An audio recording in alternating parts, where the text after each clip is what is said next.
Je m'appelle Audra Cole. J'ai 39 ans et j'ai appris il y a longtemps que l'humiliation est d'autant plus cruelle qu'elle est dite poliment. Mon frère l'a prouvé 3 nuits avant un dîner de famille qui était censé célébrer son avenir. Son message est arrivé alors que j'étais encore à mon bureau et, à première vue, il semblait assez inoffensif. Encore un changement de dernière minute, encore une petite instruction de la part d'une famille qui m'avait toujours réduit à quelque chose de plus facile à expliquer. Puis j'ai lu la vraie partie. Il m'a dit que je pouvais participer au dîner avec la famille de son fiancé, mais que je ne devais dire à personne que j'étais sa sœur. Son père était juge fédéral et ce serait embarrassant. Quelques minutes plus tard, ma mère m'a appelé pour me rassurer. De la voix prudente qu'elle utilisait toujours lorsqu'elle voulait que j'accepte quelque chose de moche sans que cela ne gêne personne d'autre. Elle m'a dit qu'il serait préférable que je m'assoie à l'une des petites tables du fond, près de la porte de service, juste pour un soir, afin que les choses restent confortables. Confortable pour qui? Elle ne l'a pas dit. C'est ce qui caractérise ma famille. Il n'avait jamais besoin de crier pour faire comprendre ce qu'il voulait dire. Mon frère était sous les feux de la rampe. J'ai eu droit à une explication. Il a été présenté avec fierté. J'ai été gérée, cachée, réduite, et pourtant je leur ai dit que je viendrais. J'arriverai à l'heure, je m'assiérai là où il le voudrait et je ne dirai rien qu'il n'ait approuvé. Ce qu'aucun d'entre eux n'a compris.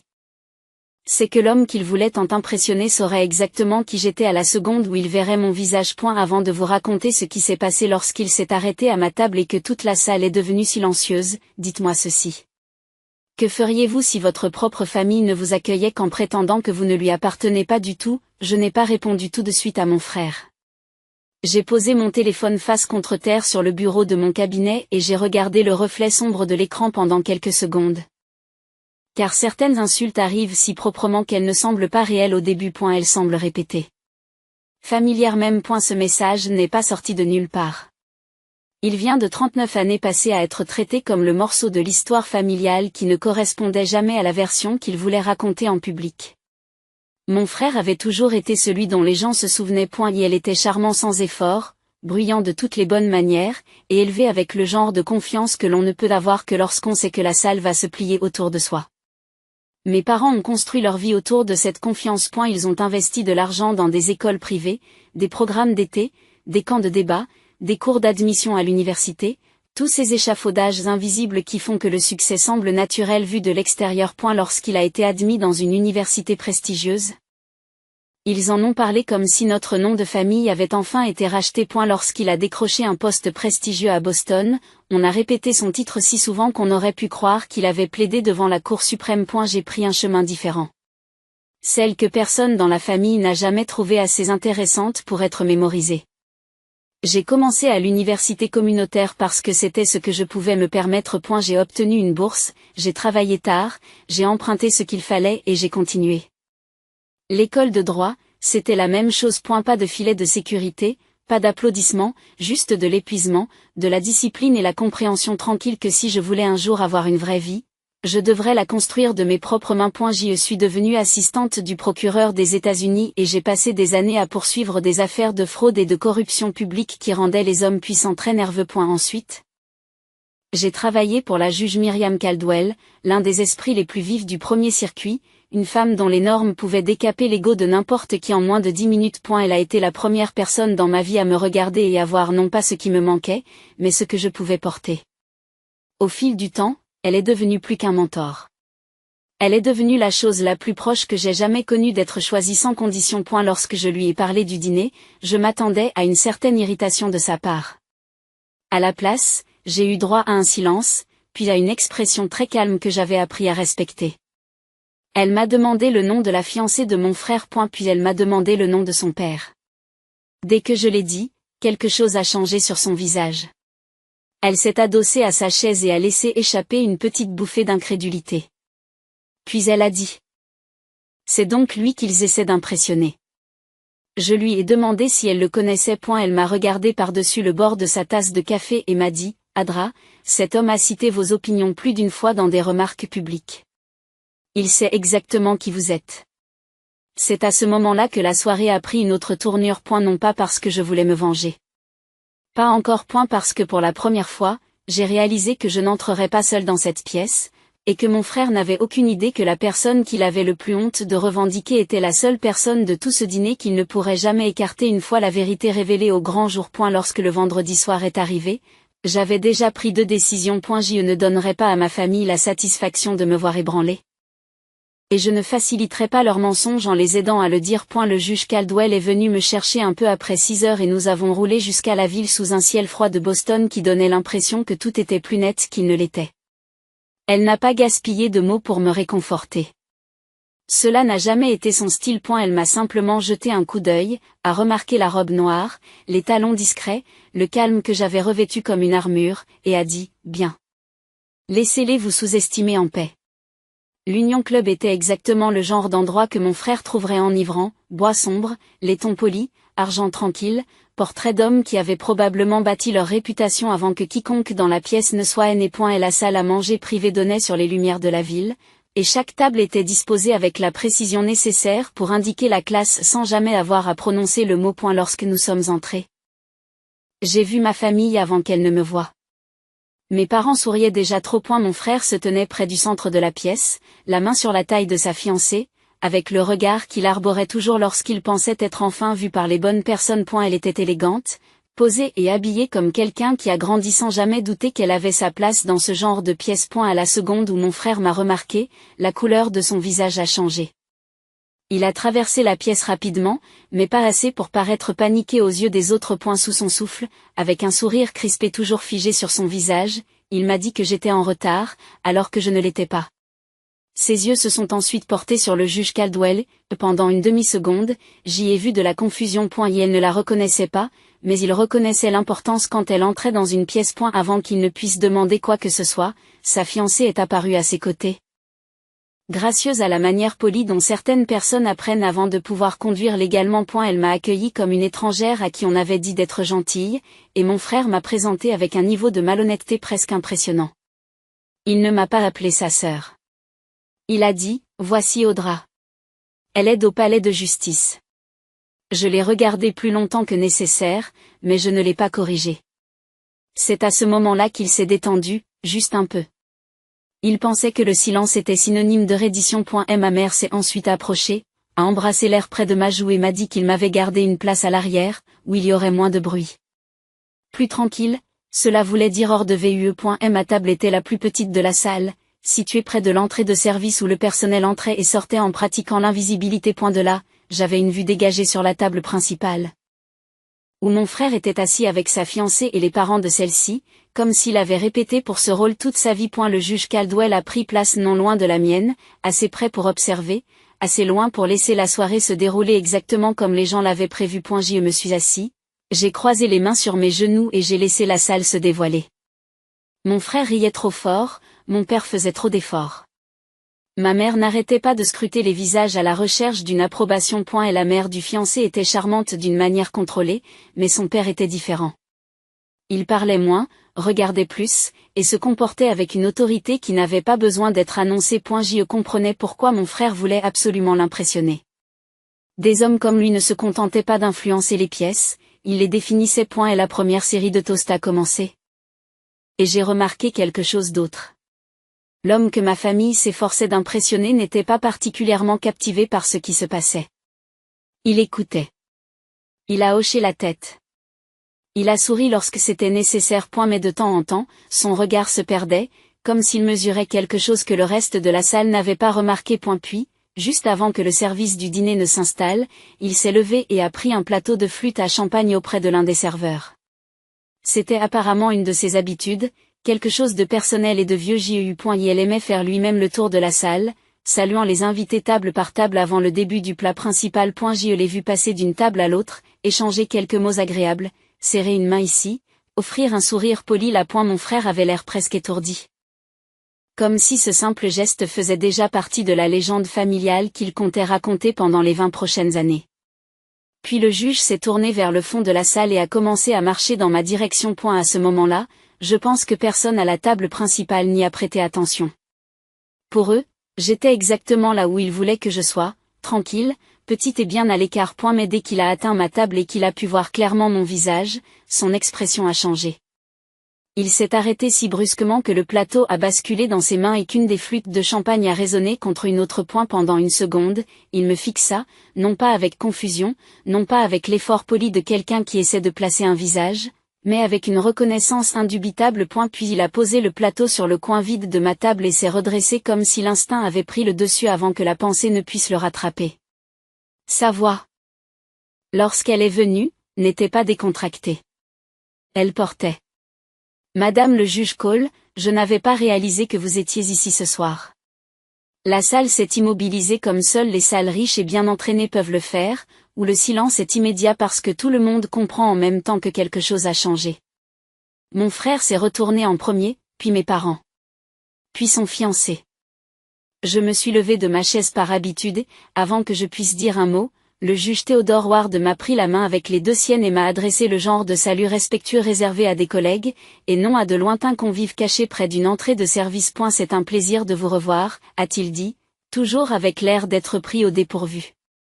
J'ai lu 2 fois votre avis dans l'affaire de la vie privée de Holloway. J'ai dit à 2 de mes collaborateurs que s'ils voulaient apprendre à construire une argumentation sans perdre une seule phrase, ils devraient commencer par là. À ce moment-là, tous les visages de la salle étaient tournés vers nous. Mon frère avait l'air de s'être vidé de son sang d'un seul coup. L'expression de son fiancé était plus difficile à lire. À eu début, c'était de la confusion, puis de l'incrédulité, et enfin la première fissure de quelque chose de bien plus laid qui commençait à se former. Ma mère a émis un rire nerveux et s'est avancée trop rapidement, comme si elle pensait que son élan pouvait à lui seul contrôler l'histoire.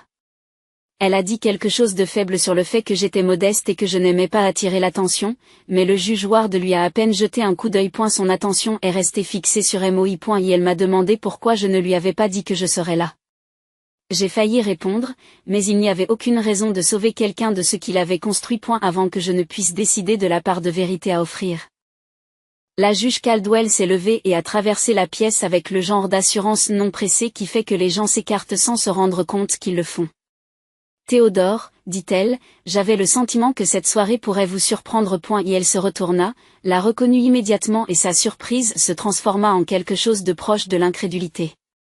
Myriam, tu l'as amenée? Bien sûr que je l'ai amenée, a répondu le juge Caldwell. J'étais curieux de savoir combien de temps il faudrait pour que quelqu'un dans cette salle réalise qui avait été assis au fond. Plus personne n'a parlé après cela. Il n'y avait plus d'endroit où se cacher. Le juge Ward a regardé de Myriam à moi, puis vers la table principale où mon frère se tenait toujours debout, figé à côté de la femme qu'il avait prévu d'épouser pour accéder au pouvoir. Il a posé la question calmement, mais le calme n'a fait qu'empirer les choses. Pourquoi la juge Audra Cole est-elle assise ici, près de la porte de service? Mon frère ouvrit la bouche, mais rien d'utile n'en sortit. Il a tenté un sourire qui s'est effondré avant de se former. Il a dit qu'il y avait eu une certaine confusion au niveau des places. Puis il a commis l'erreur qui a anéanti toutes les chances qui lui restaient. Il ajouta, Adra ne se soucie pas vraiment de l'endroit où elle s'assoit. C'était une si petite phrase, mais elle racontait toute l'histoire. C'était la voix de quelqu'un qui avait passé sa vie à décider ce que je méritais et ce que je ne méritais pas. Et à supposer que j'accepterais la version qu'il me donnait. Le regard du juge Ward s'est aiguisé. Sa fille a regardé mon frère comme si elle voyait un étranger sortir de derrière un visage familier. Je pouvais presque sentir la salle se réorganiser autour de la vérité. Puis le juge Ward a tiré la chaise en face de moi et s'est assis à ma table au lieu de retourner à la sienne. Ce simple choix m'a fait plus mal qu'une accusation publique n'aurait jamais pu le faire. Il n'a pas élevé la voix. Il n'a pas fait de scène. Et elle a simplement indiqué clairement, devant tout le monde, quelle personne dans la pièce méritait son respect. À ce moment-là, mon frère a enfin compris ce qu'il ressentait lorsqu'il se retrouvait au mauvais endroit sous les yeux du monde entier. Pendant quelques longues secondes, personne n'a bougé. Les serveurs semblèrent percevoir la tension et disparurent par les portes latérales avec le genre d'efficacité silencieuse que seuls les endroits coûteux maîtrisent. Mon frère se tenait toujours à côté de la table principale, une main à moitié levée, comme s'il pensait pouvoir reprendre le contrôle de la situation s'il trouvait la bonne phrase assez rapidement. Il ne l'a jamais fait. Le juge Ward a posé une main sur la table près de son verre et l'a regardé droit dans les yeux. Sa voix est restée égale, ce qui a rendu chaque mot plus difficile à prononcer. J'ai posé une question simple, pourquoi le juge Audra Cole est-il assis ici? Ma mère est intervenue la première, parce que cela avait toujours été son instinct lorsque la vérité était trop proche. Elle a esquissé un sourire cassant et a dit qu'il y avait eu un malentendu avec le plan de table. Que tout s'était passé dans la précipitation et que personne n'avait voulu dire quoi que ce soit. Le juge Caldwell ne la laisse pas prononcer plus de 2 phrases. Elle a fouillé dans son sac, en a sorti son téléphone et m'a regardé une fois, comme pour me donner l'occasion de l'arrêter. Je n'ai rien dit. Elle a tourné l'écran vers le juge Ward et a dit « Je pense que la disposition des sièges était en fait très intentionnelle. » Puis elle a lu le message à haute voix. Pas un résumé. Pas une version adoucie. Les mots exacts. Mon frère m'avait dit que je pouvais y assister, mais que je ne devais pas dire que j'étais sa sœur parce que son père était juge fédéral et que ce serait embarrassant. Le silence qui a suivi a été pire que les cris. C'était le genre de silence qui ne laisse aucune place au déni parce que tout le monde y a entendu la même vérité au même moment. Geneviève a fixé mon frère comme si elle attendait qu'il rie et dise qu'il s'agissait d'un malentendu. Mais il était trop abasourdi pour s'exécuter. Mon père a regardé la nappe comme si une réponse pouvait y être cousue. Ma mère est devenue pâle. Le juge Ward n'a pas réagi immédiatement. Il a tendu la main et le juge Caldwell lui a passé le téléphone. Il a lu le message lui-même. Lentement. Puis il l'a relu. Lorsqu'il a finalement levé les yeux, son visage était devenu froid d'une manière qui semblait presque familière au tribunal, comme si un interrupteur privé en lui avait basculé de la courtoisie sociale à la clarté judiciaire. Et elle a demandé à mon frère si le message était authentique. Miles a dégluti et a dit que le message était mauvais hors contexte. Hors contexte. Aujourd'hui encore? C'est ce qu'il cherchait à obtenir. Pas des excuses. Pas de honte. Juste un plaidoyer pour un meilleur cadre. Geneviève a mis un petit son à côté de lui. Pas tout à fait un souffle. Pas tout à fait un rire. Mais quelque chose de plus proche de l'incrédulité se transformant en dégoût. Elle se tourna vers lui et lui demanda. Vous m'avez dit qu'elle faisait du travail administratif au palais de justice.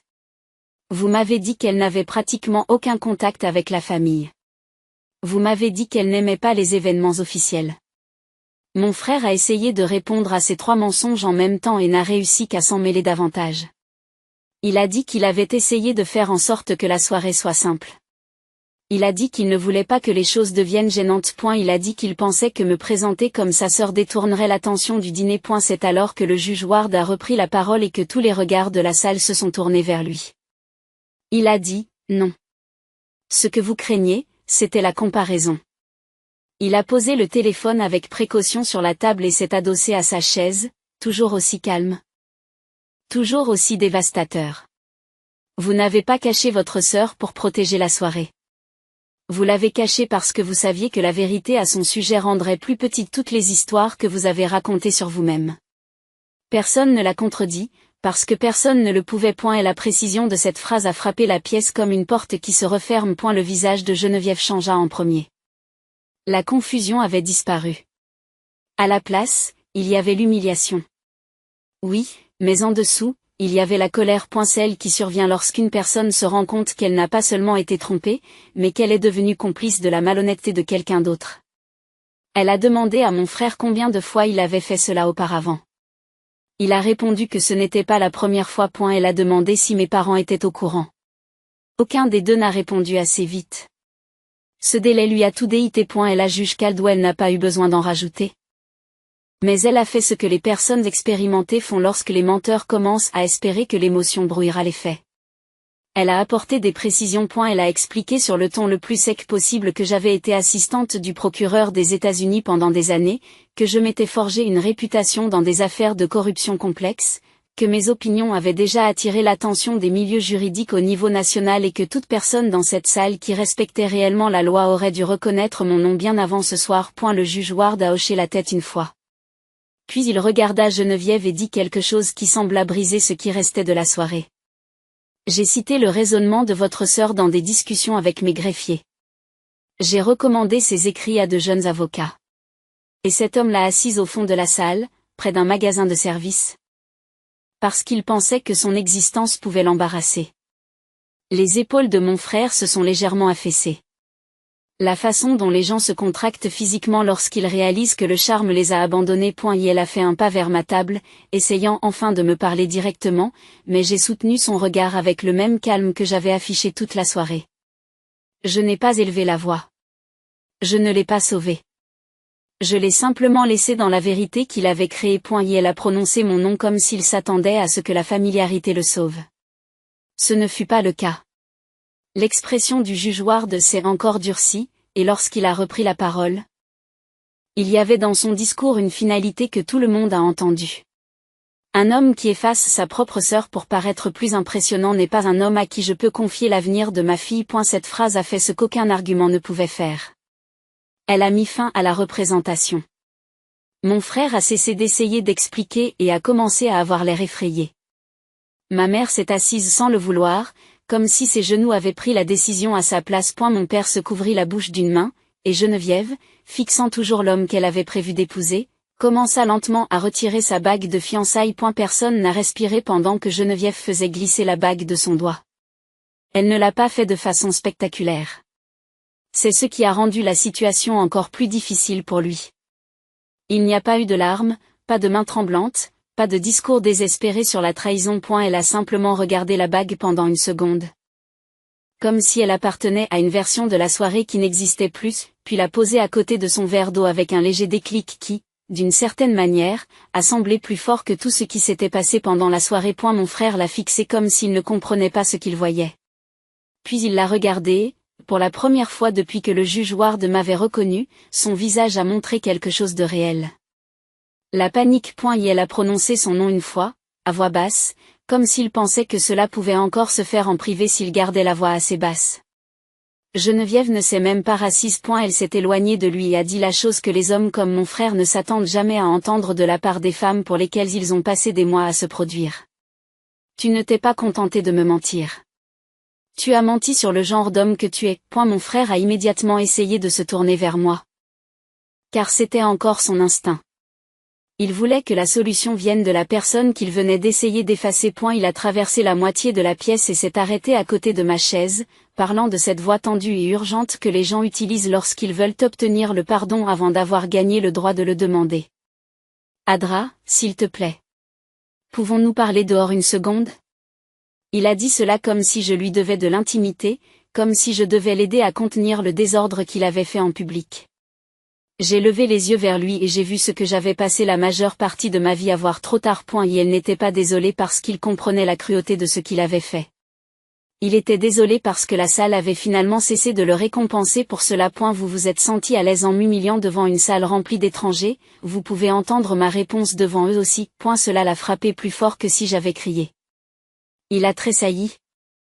Et plusieurs personnes à la table principale ont détourné le regard, soudain fascinées par leurs verres, leurs serviettes, les lumières de la ville au-delà des fenêtres. Le juge Ward s'est alors levé, non pas rapidement, non pas avec colère, mais avec le genre d'autorité qui fait que le mouvement lui-même ressemble à une décision. Il a dit à Geneviève de prendre son manteau si elle était prête à partir. Puis il s'est tourné vers mon frère et lui a dit que le mariage n'aurait pas lieu et qu'il n'y aurait pas d'autre discussion sur le financement, l'organisation ou la présentation de la famille. Et la phrase était nette, définitive et impossible à négocier. Ma mère a trouvé sa voix à ce moment-là. Mais elle était mince et désespérée. Elle a dit que tout le monde réagissait de manière excessive. Elle a dit que les familles disaient parfois des choses blessantes. Elle a dit que mon frère avait fait une erreur et qu'il ne devait pas tout perdre à cause d'un message. Et la juge Caldwell l'a regardé avec la même expression que celle qu'elle utilisait pour les avocats négligents dans sa salle d'audience et a déclaré « Il ne s'agissait pas d'un seul message. Il s'agit d'une habitude qui a finalement rencontré des témoins. » Cette phrase a semblé faire disparaître la dernière défense de la salle, car elle avait raison. Le texte n'était qu'une preuve. Le véritable délit durait depuis des années. Mon père a essayé une fois de me parler directement, mais les mots sont morts quelque part entre sa bouche et la table. Il avait passé trop d'années à ne rien dire quand le silence lui profitait.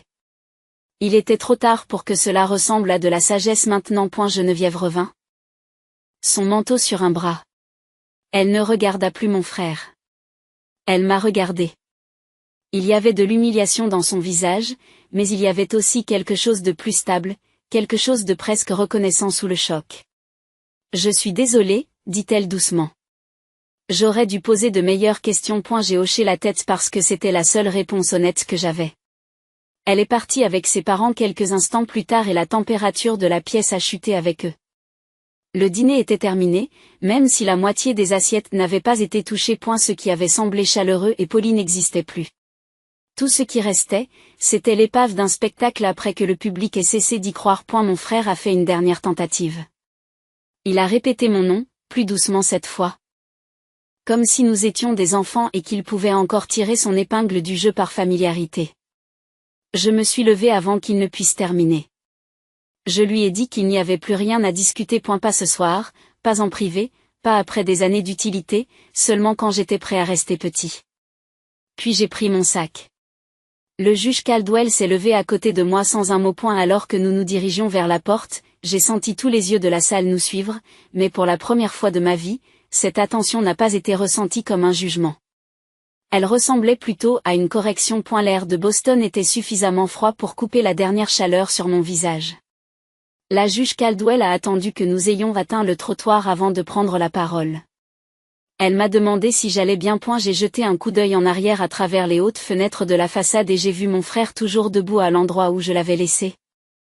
Échoué dans les ruines de l'image qu'il avait passé toute sa vie à essayer de vendre. Puis je me suis détournée et j'ai dit la chose la plus vraie que j'avais ressentie de toute la nuit. Je suis maintenant. Le lendemain matin, l'histoire avait déjà commencé à circuler dans le genre de cercle privé dans lesquels mon frère avait passé toute sa vie d'adulte à essayer d'entrer. Ce n'est pas parce que j'en ai parlé à qui que ce soit. Je n'avais pas à le faire. Les chambres de ce genre ont leur propre façon de faire avancer l'humiliation, surtout lorsque l'humiliation met à nu le caractère plutôt que les mauvaises manières. Des fiançailles rompues lors d'un dîner de famille officiel auraient déjà fait jaser. Des fiançailles rompues après que le marié a tenté de cacher que sa sœur était une juge fédérale respectée, c'est tout autre chose. C'est devenu un avertissement. En l'espace d'une semaine ?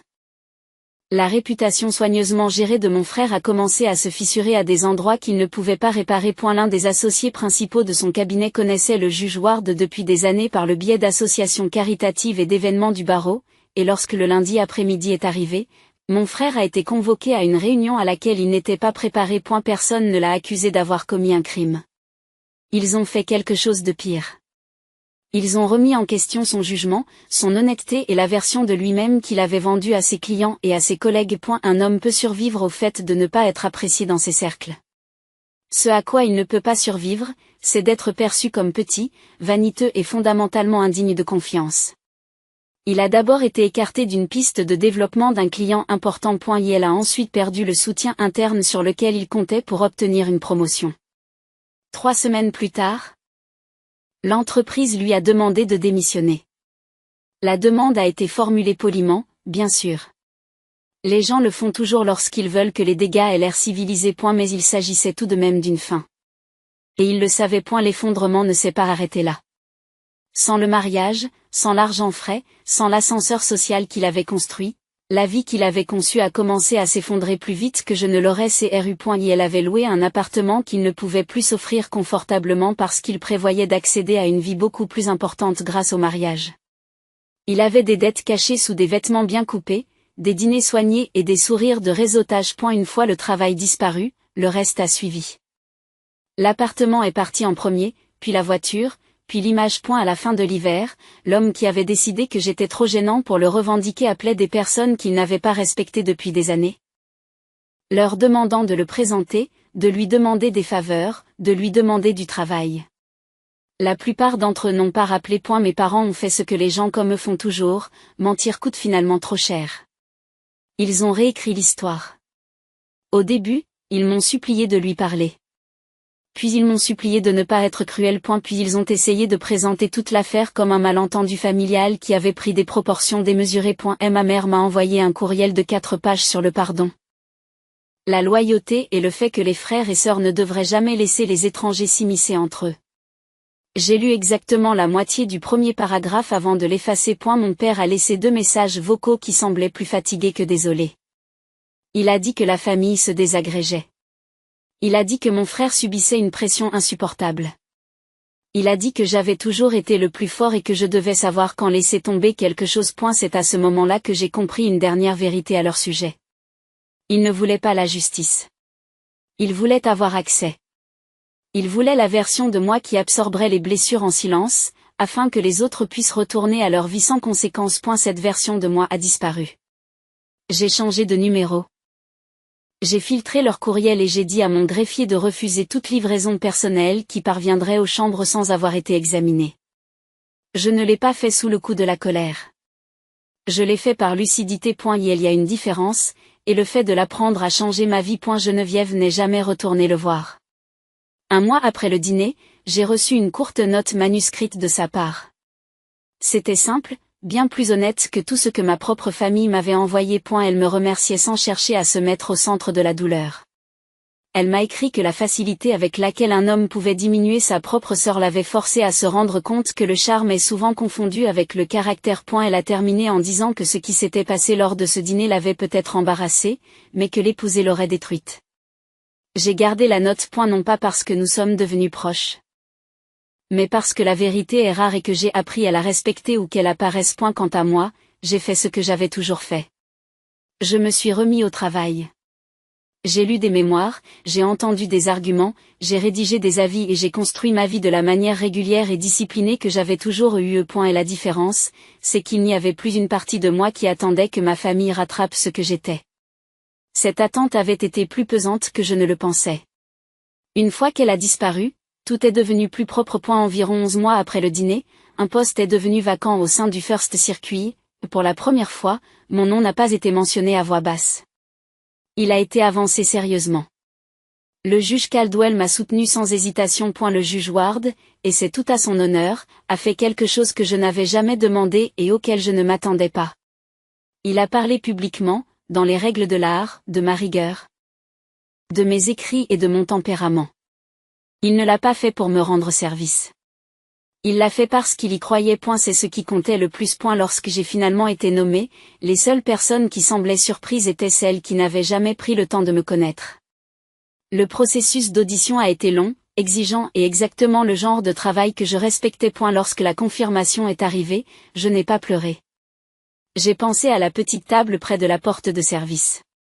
J'ai pensé à tous les efforts que mon frère avait déployés pour me faire disparaître. Et j'ai pensé au fait qu'en fin de compte, la seule personne effacée de ce monde, c'était lui. Ma prestation de serment a eu lieu dans une salle d'audience bondée, baignée de la lumière de l'hiver et remplie de personnes qui m'avaient choisi de la manière la plus importante. Le juge Caldwell était là. Le juge Ward était là. Les anciens greffiers, les collègues, le personnel et les personnes qui m'ont vu à mon meilleur et à mon pire étaient là. Mes parents n'ont pas été invités. Mon frère n'a pas été prévenu. Certains diraient que c'est dur. Pour moi, c'est exact. Et la famille n'est pas prouvée par le sang lorsque le sang a été utilisé comme levier, le silence et la honte. La famille est prouvée par le respect. Par qui dit la vérité à votre sujet alors qu'il serait plus facile de mentir? Par qui se tient à vos côtés sans vous demander de vous rapetisser d'abord? C'est la leçon que mon frère a payé cher pour apprendre, et le coût n'a cessé d'augmenter bien après la fin du dîner. Il a perdu l'engagement dont il pensait qu'il l'élèverait. Il a perdu la carrière qu'il avait bâtie sur la performance plutôt que sur la substance. Il a perdu la maison qu'il ne pouvait pas entretenir. Il a perdu l'avenir qu'il croyait garanti. Mais ce qu'il a perdu de plus cher, c'est quelque chose qu'il ne retrouvera jamais. Il a perdu le droit de dire qu'il avait une sœur qui répondait encore lorsqu'il l'appelait. Si ce qui s'est passé a une valeur, c'est bien celle-là. Les personnes qui vous aiment vraiment n'auront jamais besoin que vous deveniez plus petit pour se sentir plus grand. Et les personnes qui vous demandent de disparaître pour leur confort ne protègent pas la famille. Elles se révèlent à elles-mêmes. Parfois, la vengeance la plus puissante n'est pas l'humiliation, ni les cris, ni la destruction. C'est de s'arrêter dans la vérité suffisamment longtemps pour que tout le monde voit qu'il y avait de la valeur depuis le début. Chez Revenge Jargon, notre équipe s'efforce toujours de créer des histoires significatives et captivantes qui laissent aux téléspectateurs des leçons précieuses. Nous tenons à préciser qu'il s'agit d'une histoire fictive créée à des fins de divertissement et d'éducation, dans le but de partager des messages positifs et des idées utiles sur la vie. Merci beaucoup d'avoir écouté cette histoire. Suivez et soutenez Revenge Jargon afin que nous puissions rester motivés pour créer des vidéos de haute qualité et attrayantes pour vous.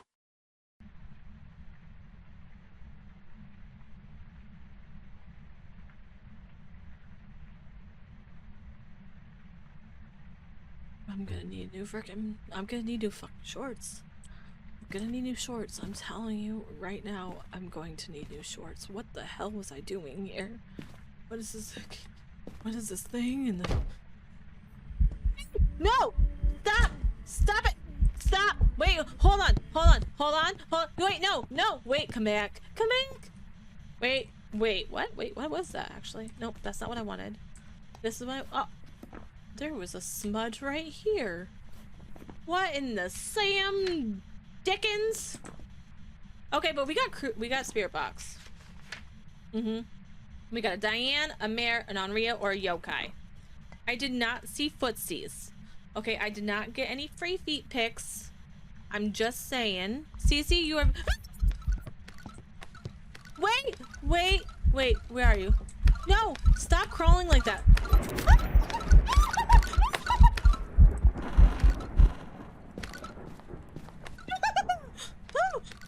Okay, guys, we're going to break. I'll see you back really soon.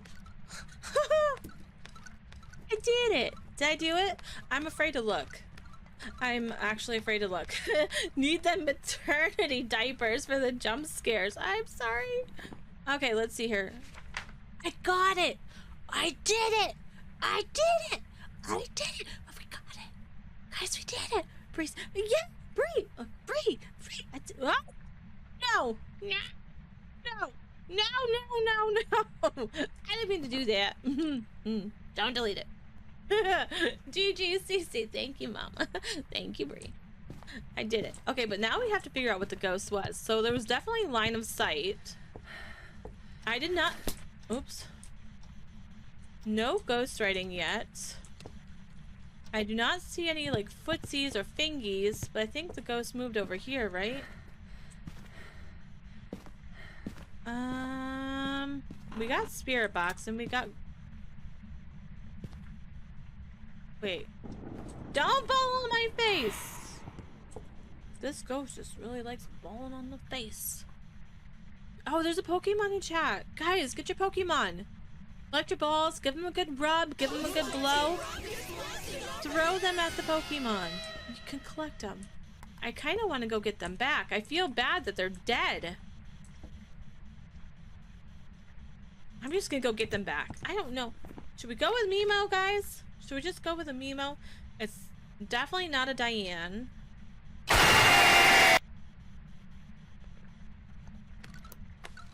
No! Oh no!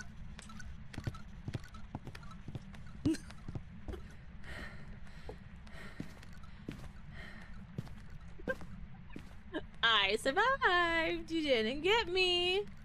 You didn't do it! You tried! You tried, but you didn't! I see. See you. That was almost kind of feeling like Rev. So maybe it is a Mimo. Alright, I'm gonna go Mimic and we're gonna get them back. And if I'm wrong on ghost guessing, well then hopefully somebody on ghost guessing got it right. So you guys can get your points. Because that's all that matters. Oh, yeah, I do need that, don't I? Thank you. Thank you. I did need the toilet paper. Thank you very much. Ta-ta. Okay. Alright, let's go get back, my friends, and take off the summoning circle. Hopefully it was a Mimo. Because those... I felt wrong. Like, it felt like they weren't consistent hunts. Welcome back. I prepared some jobs for you. And Onryo. Oh well. Welcome back. It was an Onryo. It was. Not my favorite kind of ghost, actually. Not gonna lie. To be fair, I knew it wasn't gonna be a fast ghost because it was slow as shit, even with the bunnies. Yeah, well, my thing was it didn't sound very consistent in the hunts.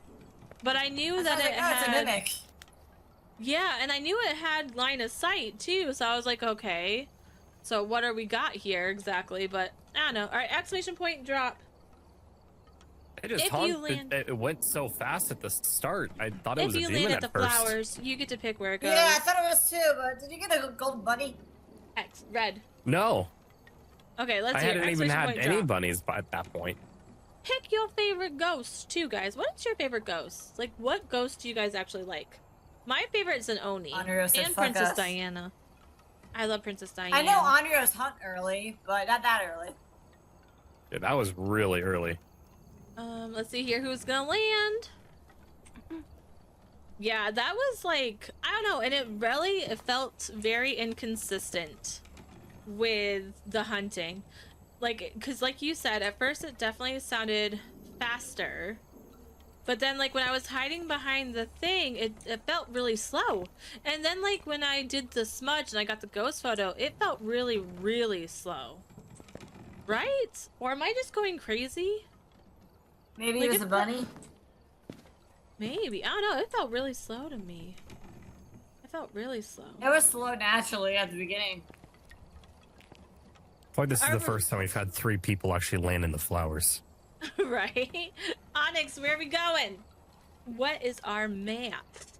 Welcome back to the Land of Crazy and Coffee. I hope the ads didn't treat you too bad. But don't fret. Ads are a great way to help support the stream free. Right? Emo. If you are here during the ads, it's a free way, meaning it doesn't cost you money and it doesn't make me feel sick to my belly. Because when you guys spend money, it tends to make me feel sick to my belly. So it's a free way for you guys to hang out with us. Random.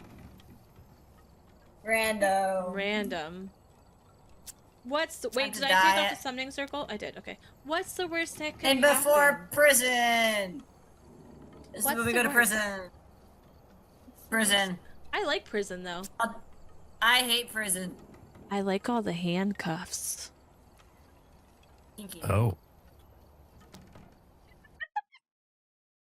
I'm tired. You guys should have seen me on Outlast Trials.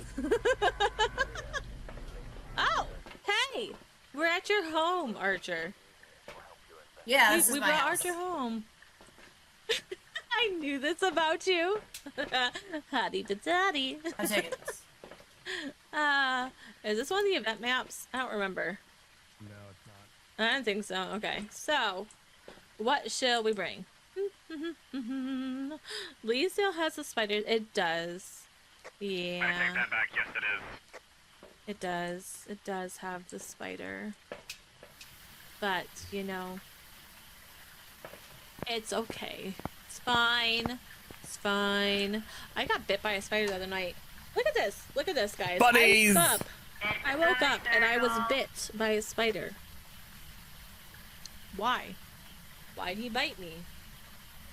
What did I do to him? That's my question. What did I do to him? Like, what? It wanted to cuddle. But what if I didn't want to cuddle?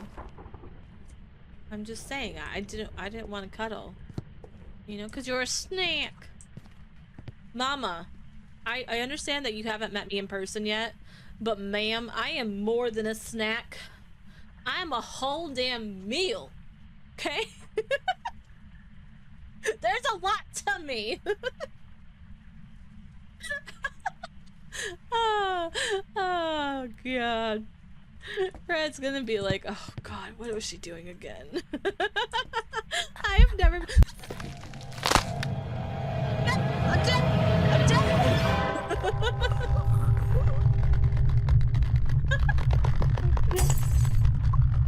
Rest in peace, my friend. Rest in Yeah, peace. that happened. I have never been bit by a spider, and I have 5. It's like my 5 kids. Yeah, but I'm not sure where. My watch is going off saying loud environment. Bunny or demon shenanigans? Might have been an unwritten. Might have been. I'm getting funny.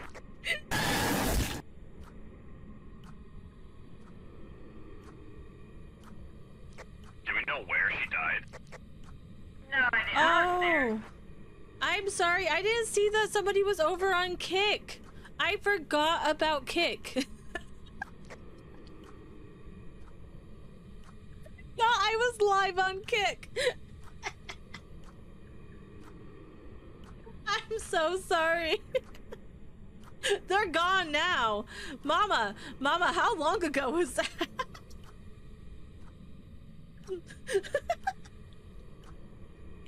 I know this game. I will say you which ghost. Oh, I feel bad. Come back. Come back. I forgot. Cece, you need to have a heart monitor thing. I have one. See, I have one. If we want it on, I could put it on. Where